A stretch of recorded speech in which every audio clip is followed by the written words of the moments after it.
Okay, hi Shikhar, good afternoon. Hi, sir. Good afternoon. So my name is Ankur and I am associated with EduShastra as an educator and mentor for the last approximately 10 years, right? Mhm. Now, so Shikhar, tell us something which is not there in your resume. See,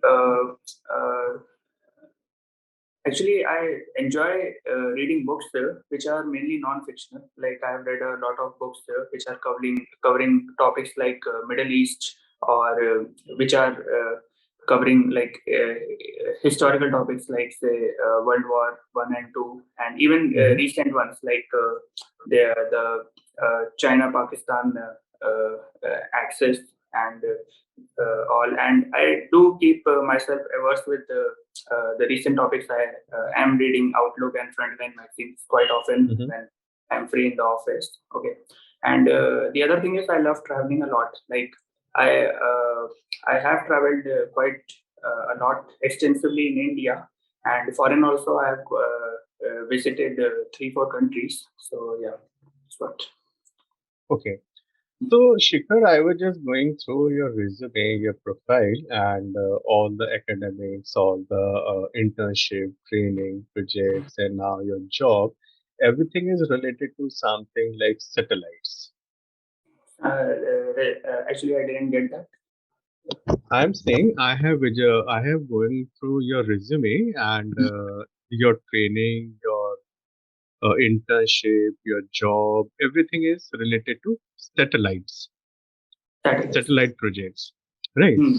Hmm. So, can you just first tell us like what are the different type of satellites? Hmm. So see, satellites, they are satellites. They are of different kind based on what mission they want. See, there can be a communication satellite, which is Hmm. for providing internet connectivity or for telephone and No, all. basically based on the technical teams, right? The technology which is used in them. See, these thing we know that okay, communication satellite, weather satellite, Yeah, direction satellite, sun synchronous map satellite. Yeah. So tell us something which is technological based. technology. Then I think I'll have to delve into technology in satellites. It is mainly electronics, and my domain is aerospace. But I know a bit about them. Like see, communication satellites, they might be in different bands than what Eastern Synchronous is operating. One will be in Mm-hmm. Ka band, one will be in Mu band. Okay, Mm-hmm. so like that, and then. Communication satellites, they are made for a longer life. Like you can't Mm-hmm. have them in the orbit for 2 or 3 years and then deorbit them. So like that, like like the GPS satellites, which are giving us Mm-hmm. this map connectivity and all that. They Mm-hmm. also have different. See, they're since the more like what do we call it? The reason they have been put in is their mission profile is different. So at that time, they might require more propulsion. Why? Because Mm-hmm. they have to do a lot of maneuvers and orbit Mm-hmm. keeping operations. So like that. Okay. So I suppose you have your one And internship and in we the. I'm sorry to interrupt. And recently we had a Mars mission and a Moon mission. So at that time, the satellite technology is completely different. They have to orbit around Mars or they have to do a landing on Moon. At that time, they are not concerned with communication. So at that time, the main thing becomes the propulsion, like how Mhm. they are landing and the other mechanical system. They become important. Yeah. Okay. So, your training, your internship is related to this, and you have worked, I think, suppose one project which is surface to air, right? Yeah. Right. So, why we need these different things like surface to air, surface to surface, air to surface? So, why can't I have only one thing that is surface to air, surface to surface? All these things are just related to only one. Like I can put say something on a surface, earth, in a some locality, and then I can use everything. Why I use these different technology? Yeah, good question, sir. Sir, so see, now there's a handicap which is majorly based on the propulsion system. Okay, and one is the control and guidance. Okay, so when you have to hit, say, there's a fighter jet which is within 20-kilometer radius. At that time, you need to have controllability because fighter jets can Mm-hmm. maneuver. Okay, so at that Mm-hmm. time, you can't launch a satellite with solid propulsion in it. It Mm-hmm. will not be that much maneuverable. So at that time, you need to have a liquid propulsion to hit the target, which gives Mm-hmm. more controllability. However, if you Mm-hmm. are launching an intercontinental satellite, okay, intercontinental missile, at that time, you're say you know that this is a terrorist hideout. You know the exact location, and once you launch it, you don't want further controllability of the satellite. You don't have to maneuver it. It has to directly Mm-hmm. hit the target. So at that time, solid propulsion comes better into play because it can provide higher specific impulse and Mm-hmm. higher thrust to the satellite, Mm-hmm. and it also has more density, so it can be even in less space. Like liquid propellant, if it requires more space to generate that much thrust than the solid Mm-hmm. propellant. So that is why we need different kind of missiles based on what is the end result we want. That's what. Okay. Like, Okay. yeah, air-to-air missile, it can even work with a air-breathing propulsion system, which Mm-hmm. is the best, which gives the highest possible impulse. Why? Because it is already in air. You don't need to launch it. It can take, see, major weight of the satellite is based on the propulsion, fuel and Right. oxygen. So if Yes. you have a air-breathing propulsion system, you don't need to carry oxidizer with you. At that time, you Mm-hmm. can have more mass given to the like your payload. So that's why like Mm-hmm. air-to-air can be air-breathing propulsion. Okay. That's why we So, okay. So I can remember around like say I suppose 6 months back or sometime, there was just say some exchange, missile exchange between Palestine and Israel.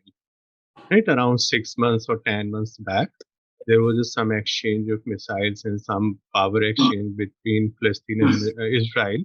Hmm. So at that time, we came to know that Israel was destroying the missiles in the Hmm. air itself. Right, they are not able to hit the target, and Israel was just destroying all the missiles in the air itself.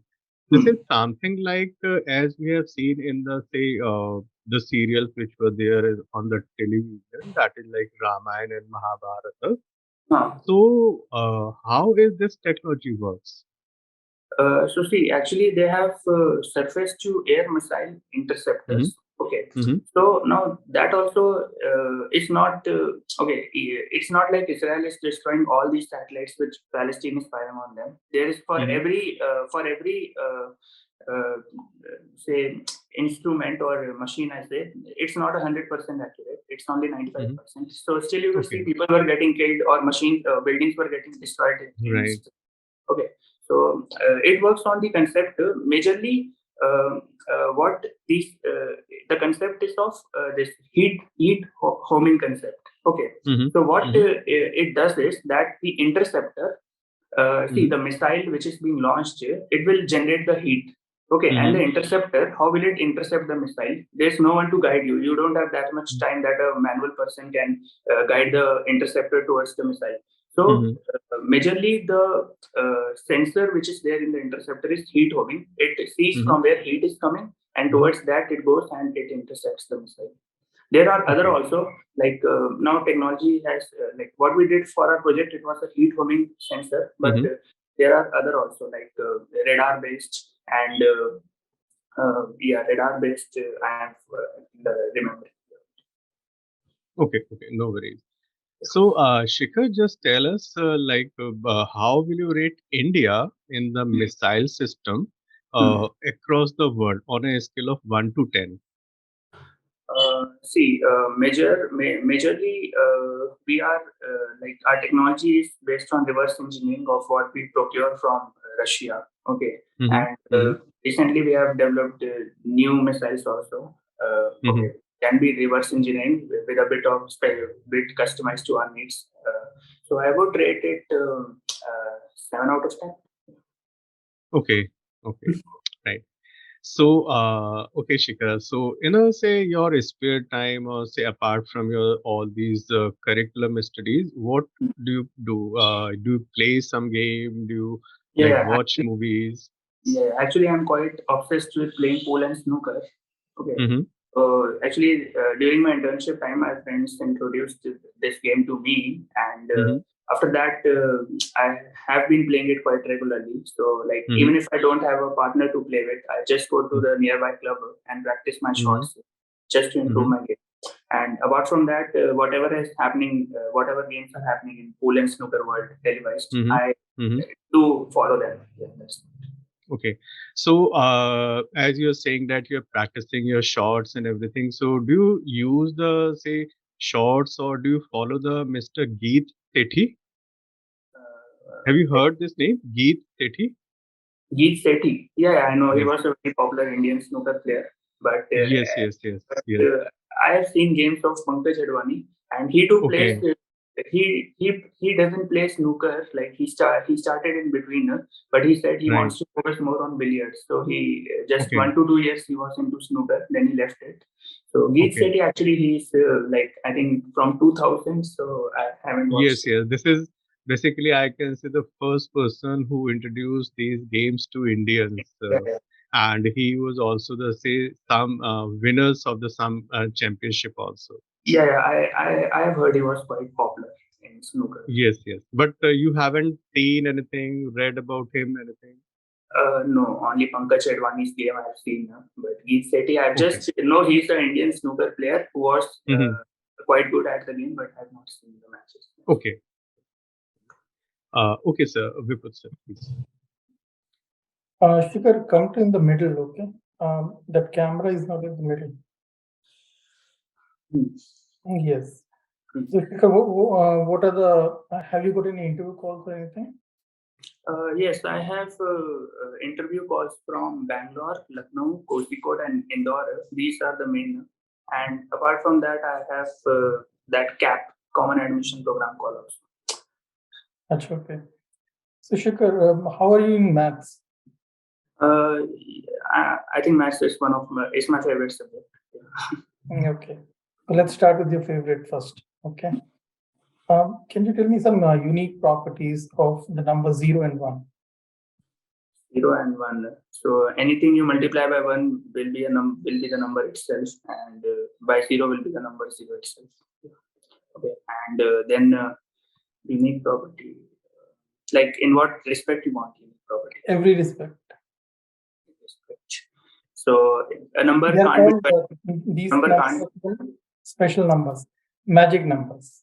Hmm. So what is so magical about them? What is 0? Who invented 0? Aryabhatta. And do you recall any civilization which was not using 0? I don't get the question. Every civilization uses different system of counting. Hmm. India, as you said, India invented 0. Hmm. Aryabhatta invented 0. You said, isn't it? Yeah. What is the name of the book of Aryabhatta in which he invented 0? That I can't recall. Can you recall which language he wrote his books into? I think maybe Sanskrit or Tamil. Yeah, Sanskrit is the correct answer. Yeah. The name of the book is Aryabhattam. Okay. Okay. Now let me come to my question. Do you recall any civilization which was not using 0 in the system of counting?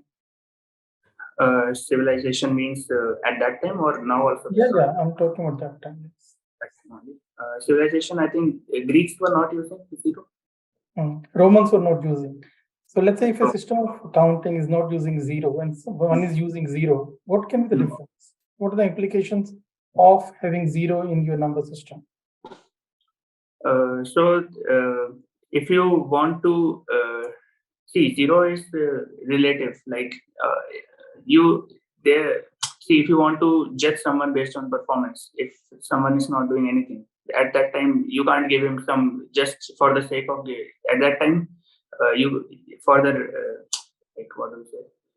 See, if we want to comparatively judge two people and one is quite good and other is not doing anything, at that time, okay, you can give one person 0 rating, another based on what. if 0 is not there, then each one will get a minimum vote. No, system of counting. The question was, if I'm talking system of counting, what is the implication of having a 0? System of counting. 0, there was nothing to specify a null quantity. That's what. So everything, everything can't be quantified. Like there should be say for exchange of services. At that time, you need to have. No, you're missing the question. Shall I go to the second question now? Okay. Why any business school should be choosing you? One thing is I am able to get things done. Okay, and come again. What? See, one of my strengths is that I am able to get things done. Okay. And, yeah. And secondly, I am quite dedicated towards like whatever responsibilities I get. And even though the task is difficult and I don't know it, but somehow within the deadline, I will ensure that it gets completed or done. And secondly, I am quite sincere and academically I have been quite good from the starting. So yeah, it should definitely help whatever people I'm working for. Shikhar, you're a GEM candidate, okay? The most important question for any GEM candidate is how that candidate is bringing a kind of a diversity in a group. So the question was basically try to answer this question in terms of skill sets. Okay. Yeah. Yeah, please answer the same question in terms of skill set, I'm saying. Yeah, so skill sets, see, I have done undergrad from a premier technical institute, and I've been working in quite a reputed organization, India, ISRO. So I do have the requisite technical skill sets, okay, and I do have the requisite technical skill sets, and apart from that, I've done internship. I was among the I did my internship in NTU Singapore, which is one of the premier universities, and I was the research fellow. Like I was selected among the 20 students in India. So yeah. Okay. Yeah. The point was that NTU has chosen you. Why not a business school should be choosing you? Is that the logic? Actually, I'm just trying to understand the diversity. I'm still not very clear about the diversity answer. What exactly you bring to the table? I'm not very clear about the answer of yours. Okay. No. See. Okay. For the technical point of view, I am on the courses I've done in the undergraduate and the internships I have quite a relevant experience, which will be helpful for working for any company. And so, see, business school is not about taking commerce people and making them managers. Not all managers, even managers with technical skills, I think are much better, can be better than those with non-technical skills. Yeah. Why? Because see, you have a know-how of technical work, but technical knowledge is not always enough. You need to have strategy, planning, and like optimization of systems also. So that is what management school teaches us. But just having you need to have a hands-on knowledge also. Like if you are managing a product or you are managing a manufacturing plant, then you can't afford to not know anything about machine and just from the outset guide them. So at that time, where the technical knowledge comes into play, and that is why it makes a good manager. The technical language makes a good manager. Technical is basically a kind of an addendum, a kind of an augmentation, isn't it? Yeah. Okay. Okay. What are your long and short-term goals? Short when I say 5 years down the line, and long when I say 30 years, 35 years down the line. The short-term goal is that I gain as much experience and learnings from the business school, which I get into, and go into a role as product manager or a consultant, and then again just see how things work and use my existing knowledge and what I've gained in the 2 years to develop my skill sets and grow as a person. And finally, down the line, 30 years down the line, I see myself maybe I'm not very much sure where I will be, but I see myself working in a prominent role as maybe managing the prominent role in higher management in the company, or maybe I might open my own firm and start because I have. Okay. So you're going to business school for knowledge. That's what I'm able to understand. Yeah, to develop my skill set.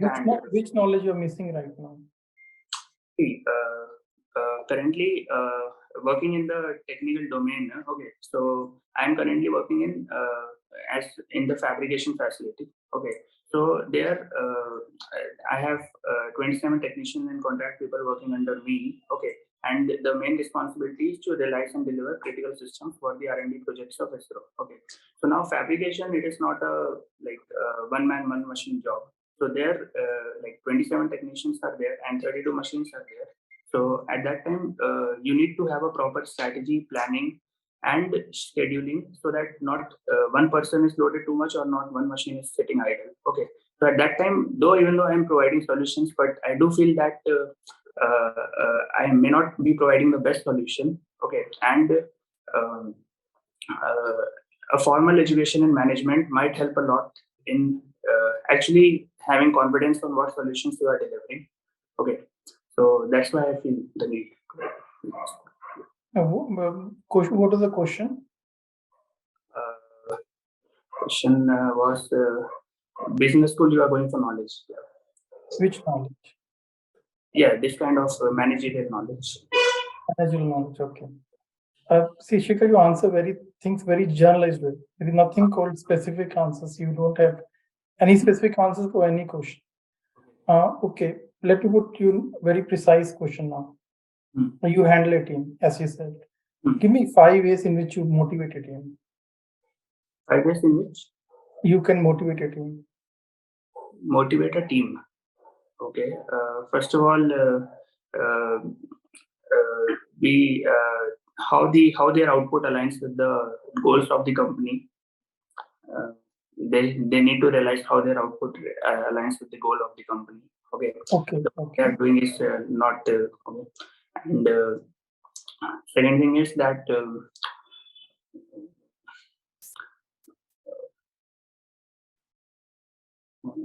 I might have to think more on that. Yeah. You are handling a team. Am I correct? You're handling a team? Yeah, I handle a team. Quite motivated. They are quite motivated. To make your kids work. So that's why. Yes. Not having a formal education, okay, based on technical, you can. So here is one answer of the previous the question. This is a type of answer I was looking at. Yeah. This is the knowledge you're missing. Okay. Yeah. This is called team handling skills. Team management. Yeah. Okay. Actually, Sagar, you can pitch now. Hi, Shikhar. I'm Sagar. Yeah. Hi. I'm a member of the academics team and I'm a teacher with EduShastra. Okay. You are currently working in ISRO, right? Yeah. So I'll just ask you a question related to that then. Just discuss India's achievements in the field of space, science and technology. And just tell me that how the application of this technology is helping India in socio-economic development. So see, India has progressed a lot in the last 70 years in the field of space science and technology. Whether you see ISRO, DRDO, HAL, or even if you go into other academic institutions like CSIR, IISP, IITs. Okay. So coming specifically to ISRO, our main motto is that the technology should be utilized for the good use of human being. Okay, whatever ISRO does is we justify it as to how we will be doing good for the country. Okay, so we have for ISRO specifically, we have a lot of projects which deal like weather forecasting, communication, and polar satellites, which are all aiding to lot to the this aiding the people of the country. And apart from that, this can you repeat your question? Yes. So first part of the question is that you have to discuss the achievements of in Indian space science and technology. Okay. Yeah. And the second part is how does the development of this technology help in socio-economic development of India? Yeah, okay. So achievements of ISRO has been like we went to Mars in the first attempt. No other spacefaring nations has been able to do that. Okay, and we were the ones who gave specific evidence of water on Moon with our Chandrayaan-1 mission. So that is the big achievements. Okay, and apart from that, if you go to other science organizations like ISC, it is ranked among the top 50 universities for science and development in the world. Okay, and for DRDO, HAL, they are also doing good work at par with their other big star works.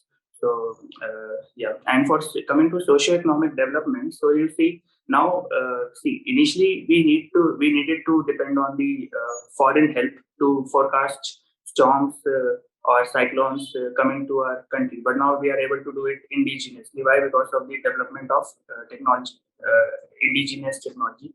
And next, coming to this, even there, even coming to this metro building or this roads infrastructure and all the technology we have now indigenously developed. So it is quite aiding to easing the lives of people and uplifting them by generating employment. Okay.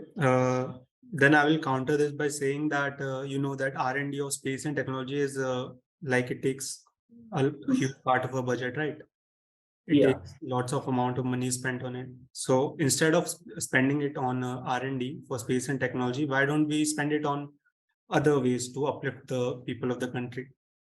For that, I think you need to quantify the lives of the people, because you see the effect which our Goal project has had on the lives of farmers, on the lives of fishermen.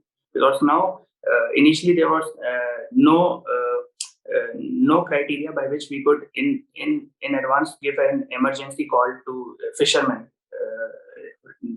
that a cyclone might come and a tsunami might come. But now we have that. So we are saving a lot of lives with that technology. And coming to farmers, we can guide them, we can tell them. And in villages and all, there's no internet connectivity. At that time, our communication satellites are helping to reach telepathy, tele-education, and telemedicine to even the remotest part of the country.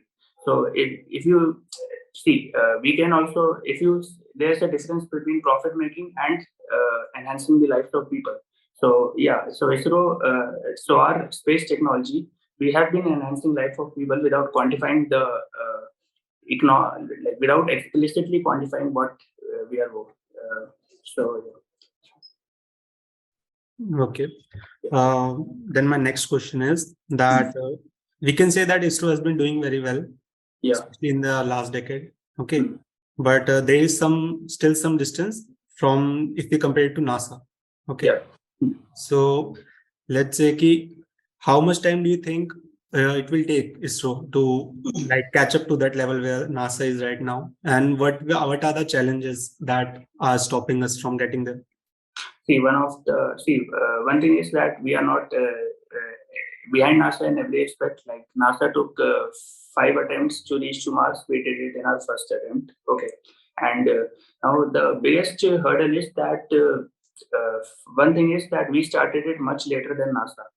Okay, we got independence in 1950, and actually the country was in total shackles. Okay, so at that time we didn't even have food to eat and basic education. So we started quite late. So okay, they had a head start. They will definitely be better than us, but we'll be able to catch up within next 20-30 years, because as you now know that even space reforms has been initiated by the government of India. And a lot of private sector and companies are now looking forward to establishing their R&D centers and manufacturing centers in India. and we will be at par with NASA. And even recently, if you see, due to Russia-Ukraine war, the launch vehicle was not available for launching the OneWeb satellites. At that time, the company, it didn't go to NASA. It came to India to launch their OneWeb satellites. So actually, whatever products we are delivering, they are tried and tested, and people are having confidence on using them. That's why I think within next, and now we are working on small satellite launch vehicle with an on-demand capability. Within 2 days, we can launch a satellite. So I think that will, within next 5 years, I see ourselves quite nearing to what NASA has achieved. Yeah. So you feel that other than the fact that they had a head start on us, there is no other drawback? Yeah, one thing is the funding, because NASA has, I think, 10 times of what we are being funded. So that is a hurdle. Okay. So because ours is still a developing nation, and just you can't ask government anything outright. However, same hurdle is not with the NASA. And one more thing is that I think what the compensation which they are giving to their employees, so they are even able to lure some good minds from our organization and all over the world towards them. So yeah, that also is a like yeah, difference. Okay, okay, Shikhar. Thank you. That will be all from my side, Anku sir. Okay. So hi Shikhar, just relax and interview is over. So how do you feel like how do you feel your confidence in this interview discussion? Yeah, actually, okay, this is my first mock interview, so I feel I could have done much better because I was stammering, and somewhere I was not clear with my thoughts. Like I knew what I had to say, but somehow it was not coming out. So I do feel it's good I did this before the actual interview, because now I know what my weaknesses, and work on my strengths, and just like as a whole I can get out better. Yeah. Okay. So basically, Shikhar, as what we feel here, like as we are asking a question and you have written various things, various internship projects, assignments, your job, everything, but you have not mentioned anything in your discussion, right? As the Vipul sir was asking, okay, why we take you, why the institution is take you. So you are saying, I am a dedicated, I am a sincere, I am hardworking, I will get things quicker. So when you are telling these words, just add up the example of your internship, your project, your assignment, maybe something as you're saying that you have a team of 27 persons to handle, Yeah. right? You have a 32 machines to operate. So just give it the example that you're managing a timetable, scheduling, which machine, what time, what to operate, what not to operate. So all these things I suppose will be going through your table, Yeah. right? So just illustrate all these things when you're talking about that I am a dedicated. So if you say, okay, I manage a timetable of 32 machine and this will be, I plan in a 1 week for the next 1 month, for the next 6 months of operation. So Yeah. this will suggest that, okay, you're a dedicated and you're a punctual and you're working hard to Yeah. get everything okay. Yeah. Right. So just add up the example and add the some facts and figure. So as Sagar was asking, ki, what is the difference between NASA and ISRO? So you're saying this is 10 times, right? The funding is a 10 times. But my suggestion is you can just put a figure ki how much the funding ISRO is getting from the Indian government and how much the funding NASA is getting from the US government, right? And when Vipul sir was asking the properties of zeros and one. So this is not necessary that you should keep your interview just the academic, right? So you can take up say some other direction. You can add up some lighter moments in this, and when he was discussing the zeros, Aryabhatta, and everything. So you can add up this movie. I suppose if you have seen this Purav and Pashchim of Manoj Kumar. Have you seen this movie? No, I have not seen. No. And No. have you heard this song? Jab Jiro Diya Mere Bharat Ne? I have heard it. I think. Yeah. Yeah. Yeah. So this movie, this song, this whole concept was based on this thing that when Aryabhatta was invented zero, and then the India and the whole world started the space research, right? Okay. तो वहां पे है तो जब भी आप कर रहे हो ना तो just add up something which can add up for some lighter moments in your Okay. Interview discussion, right? ऐसा नहीं हमें करना है कि बड़ा ही सीरियस माइंड सेट से बैठना है और वो सारा ही मेरा एकेडमिक पार्ट सर्च करेंगे, मेरे को अपने हाई स्कूल 10th 12th सारे परसेंटेज बताने हैं कि I am the distinction candidate and no. So when you're saying that you read a books, you are playing pool, snooker, etc. So just add up all these things, surrounding things, so that your interview go light and they are also relaxed, you are also. Plus, add up some numbers, facts and figures. Right. Do not go generalized. Right. The ISRO is doing this, the satellite is this, the communication satellite, the weather satellite, right? So when I'm saying that, what are the different type of satellites, so you can just add up the technology. Right. There are 2 or 3 different technologies where the satellites are working. Then you can have the different kinds of satellites, right? So these are the different kinds of satellite, and you can just suggest us, okay, there are say 20 satellite or the 30 satellite which the ISRO is now operating in the space, right? There are this is some fixed number which the ISRO is operating in the space, the weather satellite, communication, and all this. So just add up these facts and numbers so that the panel will assume and panel will understand, okay, this person is a actually working professional and having a good sound basic knowledge, Yeah, sure. Okay. right? Yeah. Okay. And just add up all these things like how can you motivate your team, right? Why the say one I am Lucknow or maybe I am Kozhikode select you, what are the different qualities you have? So simply saying I'm a dedicated, I'm a hardworking, I'm a say, punctual, I'm a say, sincere candidate.